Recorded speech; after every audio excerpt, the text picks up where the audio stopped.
Hi viewers, ఈరోజు మనతో పాటు గూడా సంజీవ్ రెడ్డి గారు, ఎవరైతే మాజీ సూడా డైరెక్టర్ గారు ఉన్నారో వారితో మనం చిన్న డిస్కషన్ చేయబోతున్నాం తెలంగాణ రాష్ట్ర రాజకీయాల గురించి మరియు ఖమ్మం రాజకీయాల గురించి. నమస్తే సార్. నమస్తే సార్, ఇప్పుడు కేసీఆర్ గవర్నమెంట్ గారు మనం చూసాం, గత దశాబ్దంగా మనం చూసాం. ఇప్పుడు 1.5 year ప్లస్ ఇప్పుడు మనం కాంగ్రెస్ గవర్నమెంట్ చూస్తున్నాం, రేవంత్ రెడ్డి గారిది. ఏది బాగుంది సార్? కేసీఆర్ గవర్నమెంట్ కి ఇప్పుడున్న కాంగ్రెస్ గవర్నమెంట్ కి ఏది బాగుందంటే నన్ను అడగడం కన్నా గ్రామాల్లో పోతే అక్కడ ప్రతి ఒక్క గ్రామంలో ఉన్న ప్రజలు గాని అందరూ కూడా ఏం కోరుకుంటున్నారంటే గత కేసీఆర్ గారు మమ్మల్ని ఏ కష్టం రాకుండా కడుపులో పెట్టుకొని రైతులకు గాని నిరుద్యోగులకు గాని ప్రతి ఒక్కరికి అన్ని కులాల వారికి గాని అన్ని ప్రాంతాల వారికి గాని ఎంతో ఆయన అన్న బిడ్డల లెక్క తెలంగాణ బిడ్డల లెక్క కంటి చూపులో కంటి పాప లెక్క కాపాడుకున్నారు. నేను ఎందుకు ఏమంటున్నానంటే మీరు చూసినట్టయితే ఈ యొక్క 16-18 నెలల ప్రభుత్వం 16 నెలలు దాటిన తర్వాత ప్రభుత్వం ఎన్ని వైఫల్యాలు చెందిందో మీకు నాకన్నా ఎక్కువ మీకు మీడియా మిత్రులకే ఎక్కువ తెలుసు. నేను ఏమంటున్నానంటే ఆ రోజు ముఖ్యంగా రైతులకి ఎంతో ఉపయోగపడేది చేదు వాదుడుగా ఉన్నటువంటి ఎంతో కష్టకాలంలో మనకి ఆ డబ్బులు టింగు అని ఏదైతే వ్యవసాయం ముందు వాళ్ళ పెట్టుబడికి కేసీఆర్ గారు అందించారు, ఎకరానికి 10,000 అందించారు. దాని తర్వాత మేనిఫెస్టోలో కూడా నేను మళ్ళీ ఎక్కువ చేస్తాను అని చెప్పారు. ఇప్పుడున్న కాంగ్రెస్ గవర్నమెంట్ పోయిన సంవత్సరం ₹1 కూడా రైతు బంధు విడుదల చేయలేదు. ఇప్పుడు అరకొరగా అక్కడక్కడ రైతు బంధు వేసి ప్రజలని రైతుల్ని చాలా వంచింది. ఎందుకంటే ఇప్పుడు మీకు అందరూ తెలుసు ఎన్నికల స్టంట్ కోసం స్థానిక ఎన్నికలు వస్తున్న సందర్భంగా రైతు బంధు కూడా హడావుడిగా వేయడం. అది రైతు భరోసాగా రైతు బంధువుని రైతు భరోసాగా పేరు మార్చారు. రైతు భరోసాగా పేరు మార్చి అయినా కానీ రైతు బంధు అనేది ప్రజల్లో అది నాంతనే ఉంది. అక్కడ ఒక మోసం జరిగింది. నిరుద్యోగులకి నేను ఉద్యోగాలు ఇస్తా అని చెప్పి ఆ గత ప్రభుత్వంలో కేసీఆర్ ప్రభుత్వంలో ఏదైతే నోటిఫికేషన్ వేసి ఏదైతే ఎగ్జామ్ పెట్టారో ఆ రిజల్ట్ ఆగిపోవడం, ఏదంటే ఎలక్షన్ కోడ్ వల్ల ఆగిపోయిన తర్వాత ఆ రిజల్ట్ కాంగ్రెస్ ప్రభుత్వం తర్వాత రిజల్ట్ వచ్చింది.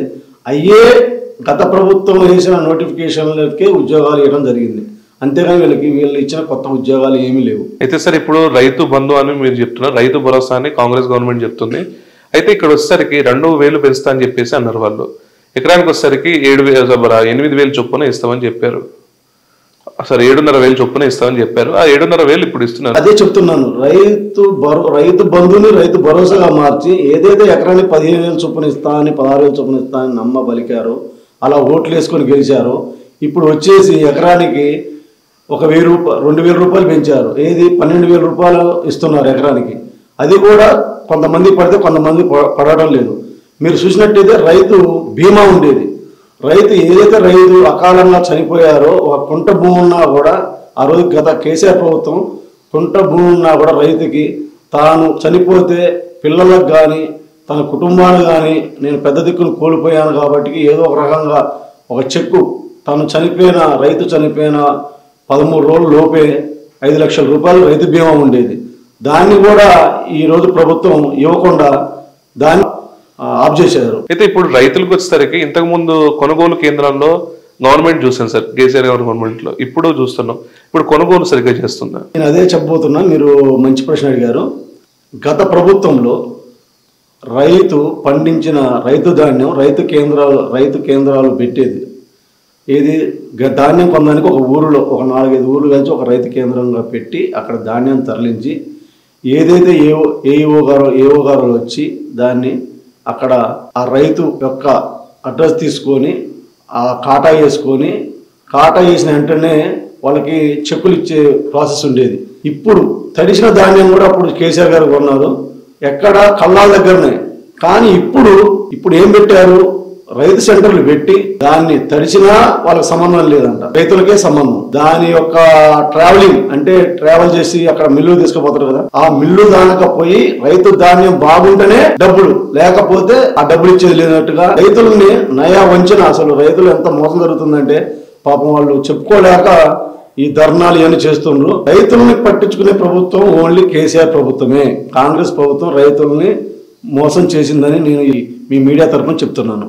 అయితే ఇటు రైతుకు ఇంత మంచి చేసిన కేసీఆర్ గారిని ఈసారి ఎందుకు వాళ్ళని ఆశ్రయించలేకపోయింది బీఆర్ఎస్ గవర్నమెంట్ ని? ఏం లేదు, ఇక్కడ 10 సంవత్సరాలు బీఆర్ఎస్ పరిపాలించింది. సత్యపు హామీలు ఇచ్చి అబద్ధపు హామీలు ఇచ్చి కేసీఆర్ కుటుంబం మీద కుప్రచారం చేసి ఏదో ఎక్కడో ఏదో జరుగుతున్నట్టుగా మసిపూసి మారేడికాయ చేసినట్టు చేసి నమ్మబలికి నిరుద్యోగులకి, రైతులకి, ప్రజలకి అందరికీ ఏదో ఒకటి చేస్తానని అసత్య ప్రచారాలతో గద్దెనెక్కడం జరిగింది. ఓకే, ఇప్పుడు రైతు వారికి పక్కన పెడితే ఇప్పుడు మహిళల వారికి వస్తే సార్ 2,500 ఇస్తున్నారు సార్ గవర్నమెంట్ చెప్పినట్టుగా. అసలు దాన్ని ఇంతమంది ప్రారంభించలేదు. కళ్యాణ లక్ష్మి ఇచ్చేది కదా sir last government. Kalyana Lakshmi కూడా అదే చెప్తున్నానండి. ఏదైతే అసత్య ప్రచారంలో కళ్యాణ లక్ష్మి గత ప్రభుత్వం 1,16,000 రూపాయలు నువ్వు అప్లై చేసుకున్న నెల రోజుల లోపు మనకి వచ్చేది. కానీ ఇప్పుడు కళ్యాణ లక్ష్మి 1,16,000 రూపాయలు ఇస్తా, తులం బంగారం నేను ఆడబిడ్డకి ఇస్తా అని వీళ్ళందరూ కాంగ్రెస్ వాళ్ళందరూ కూడా అది చేసేసరికి అది ప్రజల్లో నిజంగా కాంగ్రెస్ ప్రభుత్వం ఇస్తుందేమో అని మోసపడి ఓట్లు వేయించుకొని గెలిచి తులం బంగారం లేదు, తులం ఎండి లేదు, ఆఖరి తులం ఇనుము కూడా లేకుండా ఓన్లీ అరకొరగా ఏదైతే కేసీఆర్ గారు ఇచ్చారో దాన్ని అట్నే కొనసాగిస్తారు తప్ప వీళ్ళు ఇచ్చిన 420 హామీలలో ఏ హామీ కూడా చక్కగా నిర్వర్తించటం లేదు. నేను చెప్పేది ప్రజలందరూ కూడా ఆలోచిస్తున్నారు. ఇంత తక్కువ టైంలో కూడా అంత వ్యతిరేకత మూడగట్టుకున్న ప్రభుత్వం ఏదంటే ఇప్పుడున్న తెలంగాణలో కాంగ్రెస్ ప్రభుత్వం. ఇప్పుడు రానున్న రోజుల్లో ఇప్పుడు ఎలా ఉండబోతుంది సార్? స్థానిక ఎలక్షన్స్ ఇప్పుడు వస్తున్నాయి. ఇక్కడ బీఆర్ఎస్ కి మళ్ళీ ఓట్స్ పడే ఛాన్స్ ఉంటుందా? ఇప్పుడు స్థానిక ఎన్నికల్లో బీసీలకి 42% మేము రిజర్వేషన్లు ఇస్తామని ఇక్కడ ఏదో అడావుడి చేశారు. ఆ 42% లేదు. మొన్న ప్రభుత్వం కూడా హైకోర్టు కూడా ముట్టకాయ వేసింది. మీరు ఎందుకు స్థానిక ఎన్నికలు ఎందుకు మీరు నిర్వర్తించడం లేదు, దేనికి నిర్వర్తించడం కూడా అంటారు. దానికి టైం పోయారు. మీరు ఒకటే అర్థం చేసుకోవాలి. నేను ఇప్పుడు ఏం చెప్పదలుచుకున్నానంటే ప్రభుత్వం నడుపుబట్టి ఇప్పటికీ 16 నెలలు అయినా కూడా సంవత్సరం అంటే ఒక 12 నెలల నుంచి ఏ ఒక్క గ్రామాల్లో కూడా ఈ రాష్ట్రంలో కూడా స్థానిక ఎన్నికలు పెట్టడం లేదు. ఎందుకు పెట్టడం లేదంటే వీళ్ళకి వ్యతిరేకత ఉంది. ఎక్కడ ఓడిపోతామో, ఎక్కడ మాకు బ్యాడ్ వస్తుందో, ఇప్పటి నుంచే బ్యాడ్ వస్తుందో, ఎక్కడ మీ ప్రజల విశ్వాసం కోల్పోతామో అనే ఉద్దేశంతో వీళ్ళు రోజుకో రకంగా పబ్బం గడుపుకుంటూ, అందుకనే హైకోర్టు 90 రోజులు మీరు నిర్వర్తించాలని హైకోర్టు చొరవ తీసుకునే దానికి కూడా ఇలా ప్రభుత్వం నిద్రలోనే ఉంది. ఇప్పుడు కేసీఆర్ గారు ఆ రోజు పల్లెల్లో ప్రకృతి వనాలు, ట్రాక్టర్లు, పంచాయతీ ట్రాక్టర్లు, పారిశుద్ధ కార్మికులు అన్నీ కూడా ఎప్పటికప్పటికి ఎలక్ట్ చేసుకుంటూ, సెక్రటరీ ద్వారా వాళ్ళని ఫాలో చేసుకుంటూ, సర్పంచ్ ద్వారా ఫాలో చేసుకుంటూ మన ఒక ఊరిని మంచిగా ఎక్కడ కూడా పెంట దెబ్బలు లేకుండా పచ్చని చెట్లతోనే అంత చేయాలని కేసీఆర్ భావించి ఆ రోజు ట్రాక్టర్లు అవన్నీ పెడితే ఈ రోజు ట్రాక్టర్లకి డీజిల్ పోసే దిక్కు కూడా లేదు. డీజిల్ బిల్లు కూడా ఇట్లా ఒక్కొక్క సెక్రటరీ గారు బాధపడుతుంది. ఎందుకురా మాకు ఈ జాబ్ వచ్చింది, ఎందుకు ఇట్లా 1 లక్షల్లో అప్పు అవుతుంది. వాళ్ళు ఎక్కడెక్కడనో తెచ్చుకోలేక, ట్రాక్టర్ నడుపుకోలేక ఇటు ప్రజలతో ఇబ్బంది పడుతూ, ఇటు ప్రభుత్వంతో ఇబ్బంది పడుతూ వారి కోసం మరీ ఏదైనా నాకు కూడా చాలా బాధ, నా దృష్టికి కూడా వచ్చింది. చాలా బాధలతో ఉన్నారు పంచాయతీ సెక్రటరీలు. పల్లెలో కూడా అభివృద్ధి మొత్తం కుంటుపడిపోయింది. అసలు పల్లెలు కూడా అస్తవ్యస్తంగా ఉన్నాయి. అయితే ఇప్పుడు ప్రభుత్వ వ్యతిరేక ఓటు బీఆర్ఎస్ కి పడే ఛాన్స్ ఉందా సార్ ఈసారి? అసలు ఇంకా బీఆర్ఎస్ తప్ప వేరే పార్టీ అనేది లేదండి. ఎందుకంటే ఆ రోజు ఎట్లయితే కంటికి రెప్పలా ఒక కన్న కొడుకు లెక్క, పెద్ద కొడుకు లెక్క ఎట్లయితే కేసీఆర్ నేను పెద్ద కొడుకు లెక్క మీ ఇంటికి ఉంటాను అన్నాడో అలానే ఇప్పుడు అదే ఆలోచిస్తున్నారు. అయ్యో మేము అంటే చెప్పాలంటే ఇది తుంట దించుకొని ముద్దెత్తుకున్నట్టుగా వాళ్ళు అట్లా అయిపోయింది. ఇప్పుడు ప్రజలు ఆలోచిస్తున్నారు. ఇంకోటి చెప్పదలుచుకున్నానండి. ఇప్పుడు కేసీఆర్ కిట్టు, అది కేసీఆర్ కిట్టు కూడా ఆఫ్ చేశారు. కేసీఆర్ కిట్టు ఏమైంది చెప్పండి? కేసీఆర్ కిట్టు ఒకళ్ళు మీరు వేసుకొని మీ బొమ్మ వేసుకొని కేసీఆర్ కిట్ అందించండి. ఒక బేబీకి ఒక పౌడర్ డబ్బా, ఒక నూనె డబ్బా, ఒక ఆయిల్ డబ్బా, అలాంటి ఎన్నో కిట్లు పెట్టుకొని ఇచ్చుకుంటూ, న్యూట్రిషన్ కిట్స్ ఇచ్చుకుంటూ, మా ఆడపిల్ల పుడితే 13,000, మగపిల్ల పుడితే 12,000 ఇచ్చుకుంటూ, దాని తర్వాత ఎక్కడైతే ఒక లేడీ ప్రెగ్నెంట్ అయి ఉన్న కానీ తను డెలివరీ అయ్యేదానికి కూడా వాళ్ళు గవర్నమెంట్ డాక్టర్లు ఫాలో చేసుకుంటూ గవర్నమెంట్ హాస్పిటల్ తీసుకెళ్ళి డెలివరీ చేసుకుని మళ్ళీ ఇంటికి దింపేదంటే కూడా ఒక ప్రక్రియ ప్రకారంగా కేసీఆర్ గారు చేశారు. ఈ రోజు వాళ్ళని పట్టించుకునే నాదులే లేదు. అసలు ఎలా అంటే ఏ ఒక్క రంగంలో కూడా వాళ్ళు సక్సెస్ కాలేకపోయారు. ఈరోజు అందుకే వాళ్ళు ఓట్లకి వెళ్ళాలంటే భయంగా ఉన్నారు. ఇక్కడ స్థానిక ఎమ్మెల్యే గారి పనితీరు ఎలా ఉంది సార్ పొంగులేటి శ్రీనివాసరెడ్డి గారిది? ఇంకా చెప్పడానికి 3 మంత్రులు ఉన్నారండి, కాకపోతే ఎవరు తీరానో వారే ఉన్నారు. పొంగులేటి శ్రీనివాసరెడ్డి గారు కూడా ఆలోచించాలి, ఇక్కడ ఎవరు కష్టాలు ఉండరు, ఎట్లా కష్టాలు ఉండరు ఏందని కూడా ఆలోచించాలి. కాకపోతే వాళ్ళ యొక్క బిజినెస్ వాళ్ళ యొక్క చేసుకుంటూ పోతున్నారే తప్ప ప్రజల్ని ఆలోచించే ఎవరు కూడా లేరండి. ఓకే, 3 మంత్రులు ఉన్నా కూడా ఇక్కడ డెవలప్ కావట్లేదండి ఖమ్మం? చూస్తూనే ఉన్నారండి. అసలు డెవలప్మెంట్ ఏదైనా పాత శాంక్షన్స్ తప్ప కొత్త శాంక్షన్ వచ్చింది ఏం లేదు.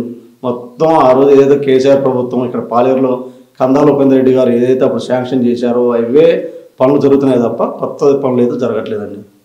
ఇప్పుడు జమిలీ ఎన్నికలు జరుగుతాయి అనేసి మనం అనుకుంటున్నాం సార్ మధ్యలో. ఇప్పుడు కందాల గారు ఈసారి కంటెస్ట్ చేస్తే ఇక్కడ పొంగులేటి శ్రీనివాసరెడ్డి గారి మీద విజయం సాధించే మళ్ళీ ఛాన్స్. ప్రజలు దాని తప్పును తెలుసుకున్నారు. అయ్యో ఒక మంచి ధర్మ ప్రభువుని ధర్మాత్ముని ప్రతి ఇంటికి కూడా నీకు పెద్ద కొడుకు లెక్క కేసీఆర్ ఎట్లయితే రాష్ట్రానికి ఉన్నారో పాలేరుకు కూడా కందాల ఉపేందర్ రెడ్డి గారు పెద్ద కొడుకు లెక్క సాయం చేశారు. ప్రతి విలేజ్లో కూడా ఆయన దానం చేయని విలేజ్ లేదు. బడికో గుడికో చర్చికో మసీదుకో లేకపోతే ఏదైనా బుడ్రాయికో లేకపోతే చనిపోయిన వారికి ప్రతి కుటుంబానికి కూడా 10,000 రూపాయలు సాయం అందిస్తే ఆ రోజు ఆయన ఎద్దేవా చేశారు. ఇప్పుడు మనకున్న మంత్రి గారు కూడా అదే ఫాలో అవుతున్నారని నాకు కొంచెం తెలిసింది.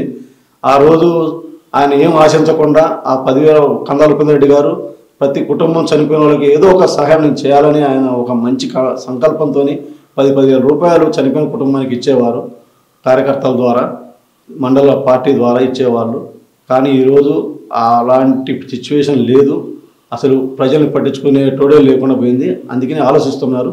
కందాల ఉపేందర్ రెడ్డి గారు అయితే మాకు ప్రతి సాయం చేస్తున్నారు. కాబట్టి ఒక బడి గుడి ఇవే కాకుండా కందాల ఉపేందర్ రెడ్డి గారు చదువులకి పిల్లలకి పేద ప్రజలకి హాస్పిటల్ బిల్స్కి ఏదో రకంగా ఎవరికైనా జబ్బు వచ్చిందంటే వాళ్ళకి ఇండివిజువల్గా సాయం చేయటం కానీ తను చేతికి ఎముక లేకుండా సాయం చేసుకుంటూ ఉన్నారు.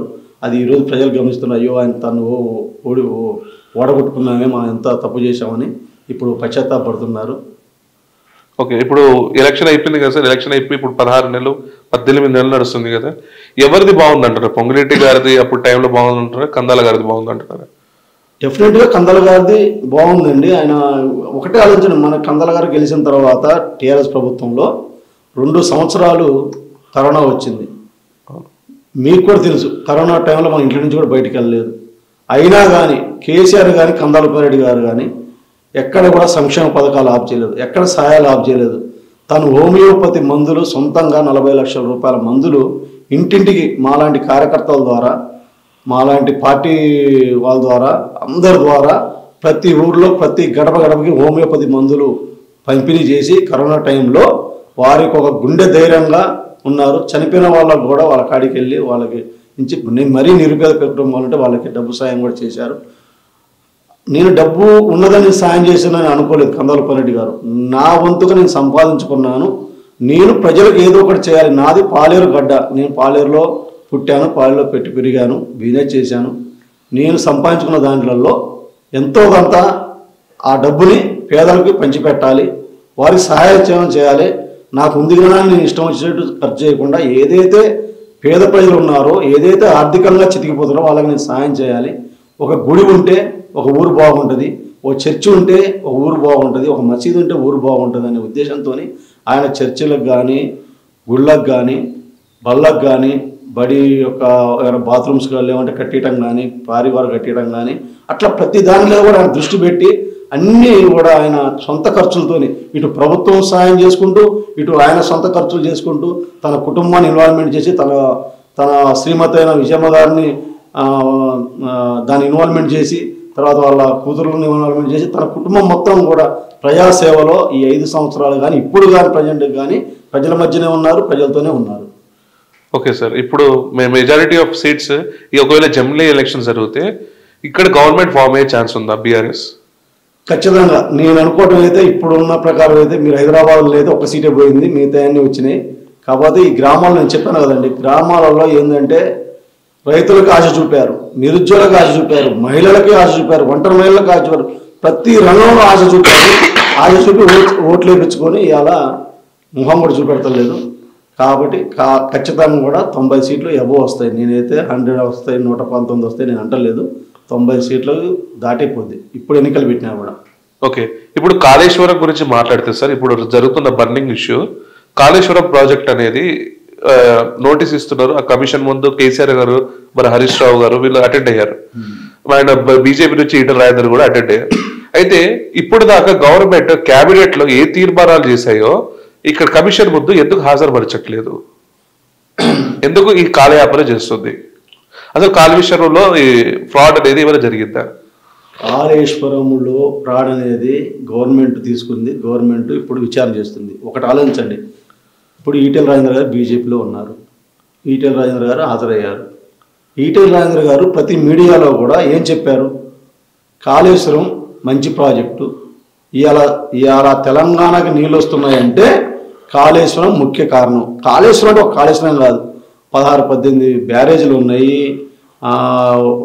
కొన్ని పదుల సంఖ్యలో మోటార్లు ఉన్నాయి, కొన్ని పదుల సంఖ్యలో రిజర్వాయర్లు ఉన్నాయి. ఇది ఒక కాళేశ్వరం మేడిగడ్డలో ఒక చిన్న పిల్లరు కుంగిపోయింది. మన ఇంట్లోనే మనం కట్టించుకున్న ఇంట్లోనే 6 నెలలకో 3 నెలలకో కట్టిన కొత్త ఇళ్లలో చిన్న చీరికలు వాడటం, బీరలు వాడటం జరుగుతూ ఉంటాయి. అలాంటి పెద్ద ప్రాజెక్టులలో ఏం చేయాలి? ఒక నిజానికి క్రాక్ వస్తే నువ్వు రైతులు మంచి చేయాలనుకుంటే దాన్ని కమిషన్ వేసిన తర్వాత ఈ రోజు మట్టి కూడా దాన్ని బాగు చేయడం కానీ దాన్ని రిపేర్ చేయడం కానీ లేదు. డెఫినెట్లీ ఇది క్యాబినెట్లో చర్చ జరిగిన తర్వాతనే, క్యాబినెట్లో నిర్ణయం తీసుకున్న తర్వాతనే ఇది ప్రాసెసింగ్ మొదలైంది. కాళేశ్వరంది అన్ని పర్మిషన్లు వచ్చాయి, కేంద్రంతో పర్మిషన్ వచ్చాయి, పర్యావరణ పర్మిషన్ అన్నీ వచ్చాయి. కేసీఆర్ ఆధార్ కావట్లేదు అంటే కేసీఆర్ హాజరయ్యారు, మొత్తం చెప్పారు, మళ్ళీ హాజరవుతారు చెప్తారు. మన హరీష్ రావు గారు కూడా హాజరయ్యారు. ఇంకా ఎంతమంది అంటే అంతమంది హాజరవుతారు. ఎందుకంటే ఒక తెలంగాణని పచ్చని పొలాలతోని మంచిగా ఆ రోజు కరువు ప్రాంతంలో ఉన్న తెలంగాణ ఈరోజు ధాన్య రాశుల్లో పంజాబ్ తర్వాత మన రాష్ట్రమే లెక్క తీసుకొచ్చిన కేసీఆర్ మీద అనవసరమైన అసత్యమైన ఆరోపణలు చేసి ఒక కాళేశ్వరం మేడిగడ్డది ఒక చిన్న పిల్లలు కుంగితే దాన్ని ఒక భూతత్వంలో చూసి ఇవాళ రైతాంగాన్ని నష్టపరుచుకుంటూ ఇవాళ వాళ్ళు పబ్బం గడుతున్నారు. ఎప్పటికైనా కూడా కాళేశ్వరం అన్ని బీబీసీ ఛానల్లో కూడా నాకు తెలిసిన అవగాహనలో బీబీసీ ఛానల్ వాళ్ళు కూడా ఒక డాక్యుమెంటరీ కూడా తయారు చేశారు. కాళేశ్వరం అంత పెద్ద లిఫ్ట్ ఇరిగేషన్ ప్రాజెక్ట్ అని వాళ్ళు కితాబు ఇచ్చారు. పక్క రాష్ట్రంలో కితాబు, అన్ని రాష్ట్రాలు ఇచ్చినా కూడా మన రాష్ట్రంలో మన ప్రభుత్వంలో మన ముఖ్యమంత్రికి మన రాష్ట్ర ప్రభుత్వం మన కాంగ్రెస్ ప్రభుత్వానికి అది కళ్ళు తెరవలేకపోవడం చాలా దుర్భాగ్యమైన స్థితి. ఎందుకంటే అంత పెద్ద ప్రాజెక్టు మీద నిందలేడు. కేసీఆర్ మాట్లాడకపోతేనే, కేసీఆర్ అసెంబ్లీకి రాకపోతేనే నీకంత భయం ఉంది. అదే కేసీఆర్ గిట్ట అసెంబ్లీకి వచ్చి కేసీఆర్ గట్ట ప్రజల్లోకి వచ్చి ఉంటే నువ్వు ఇంట్లో నుంచి కూడా బయటికి రావు ముఖ్యమంత్రి గారని నేను ఈ మీడియా తరఫున నేను అంటున్నాను.